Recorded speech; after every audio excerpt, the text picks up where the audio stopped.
जब कोई आपका कद्र नहीं करता है ना, तो वहाँ पे आपको उसके पीछे नहीं दौड़नी चाहिए, आपको उसे बुरा शब्द नहीं बोलना चाहिए, बल्कि खुद के जीवन में कुछ परिवर्तन लाना चाहिए। आपकी कीमत जो पहचानेगा वही आपका कद्र करेगा, और आपकी कीमत ही हर एक इंसान को मजबूर करेगा आपकी कद्र करने के लिए। क्योंकि जो सोने की कीमत जानता है ना, वो कभी उठा के कूड़े में नहीं फेंक सकता। कूड़े की कीमत इसलिए कम है ना क्योंकि वो एक कूड़ा है, लेकिन उस कूड़े के ढेर में अगर एक सोने का टुकड़ा मिल जाए तो पूरे कूड़े को लोग खंगालने लगते हैं। कहीं और तो टुकड़ा नहीं है इसमें, कहीं सोने के और टुकड़े तो नहीं छिपे हुए हैं इसमें। इसलिए उस सोने के टुकड़े जैसे बनने की कोशिश करो, खुद को कीमती बनाओ कि जब आप कूड़े के ढेर में भी गलती से गिर जाओ तो जो आपको पाए वो ईश्वर को भी धन्यवाद दे, वो अपने किस्मत के कारण खुश हो कि हाँ, जिसे मैंने ढूंढा है इस कूड़े के ढेर से, उसकी कीमत मेरा पूरा जीवन बदल सकती है। कद्र आपकी भी होगी, लेकिन आपको किसी के पीछे दौड़ना नहीं है, किसी से लड़ना नहीं है, किसी से कद्र छीनना नहीं है, किसी से कद्र मांगना नहीं है, बल्कि आपको खुद के पीछे दौड़ना चाहिए, आपको खुद को बदलना चाहिए। जहाँ पे आपने खुद के पीछे दौड़ना शुरू कर दिया, वहाँ पे आप में परिवर्तन आना शुरू हो जाएगा। आप खुद को कीमती बनाने के लिए मजबूर हो जाओगे, क्योंकि आपको कद्र की कीमत पता चल चुका है। आप कद्र को जीना चाहते हो, आप उस सम्मान में रहना चाहते हो, और वही सोच आपको मजबूर करेगा स्वयं की कीमत बढ़ाने के लिए।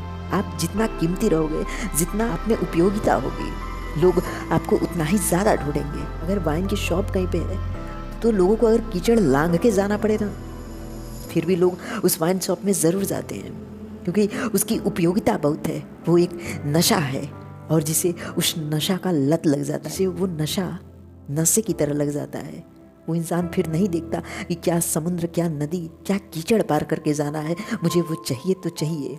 खुद को कीमती बनाओ, क्योंकि तुम्हारा कीमती बनना ही तुम्हारे अपमान से सम्मान तक का सफर तय करेगा। तुम्हें एक सम्मान दिलाने के लिए स्वयं पे काम तो करना पड़ेगा। वो गलतियाँ जो तुम्हें अपमान दिलाती हैं, उन गलतियों को खुद से दूर करो, क्योंकि जब तक वो दुनिया के सामने जाए, अगर उससे पहले तुमने उसे दूर कर लिया, फिर वो गलतियाँ नहीं होती, क्योंकि वो गलतियाँ तो सुधर चुकी हैं। वहाँ पे अगर तुम्हारी कोई गलती जानने से पहले तुमने उसमें सुधार ला दिया, फिर वो गलती कभी किसी के शब्द से तुम्हें अपमानित नहीं करेंगे।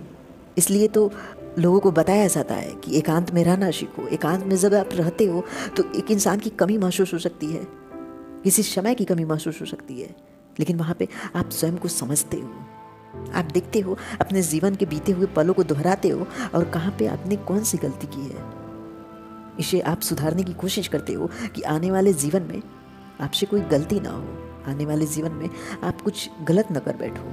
क्योंकि जिस गलती से आपने सीखा है वो एकांत है, और वही एकांत ने आपको उस गलतियों से दूर रहने के लिए आपको सिखाया है।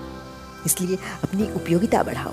जितना तुम उपयोगी रहोगे ना, उतना तुम्हारा कद्र होगा। इसलिए अपनी कीमत अगर जानना है तो वहाँ पे जाकर देखो कि तो तुम्हारे पीठ के पीछे क्या बातें हो रही हैं, और वहाँ पे देखो कि तुम्हारी उपयोगिता सच में कितनी है।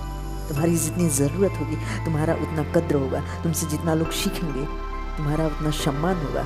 जिस काम को कोई नहीं कर सकता, उस काम को अगर करने में तुम सफल हो गए तो तुम्हें लोग अपने जीवन में एक मार्गदर्शक के रूप में देखेंगे। लेकिन जो आज तक होते हुए आया है, अगर उस पर चलोगे और उसमें तुमने कोई बदलाव नहीं किया तो वो जीवन एक सिर्फ जीवन ही रहकर समाप्त हो जाएगा। और अगर उसे याद करने की कोशिश भी कोई करेगा तो सिर्फ एक ऐसा जीवन होगा जिस जीवन से कोई कुछ सीख नहीं सकता। उस जीवन की कोई उपयोगिता नहीं होगी अगर कोई सीख नहीं सकता। हमेशा कहानियाँ उसी चीज़ की लिखी जाती हैं जिसे पढ़ने के बाद कुछ सीख मिल सके, जिसे पढ़ने के बाद आप अपने जीवन में परिवर्तन ला सको। इसलिए अपने जीवन की उपयोगिता को बढ़ाओ। तुम्हारा जन्म अगर हुआ है और अपने जीवन की उपयोगिता नहीं बढ़ा पाए, यानी तुम अपने जीवन में असफल रहे, तुम्हारी जिंदगी असफल रही। Thank you guys.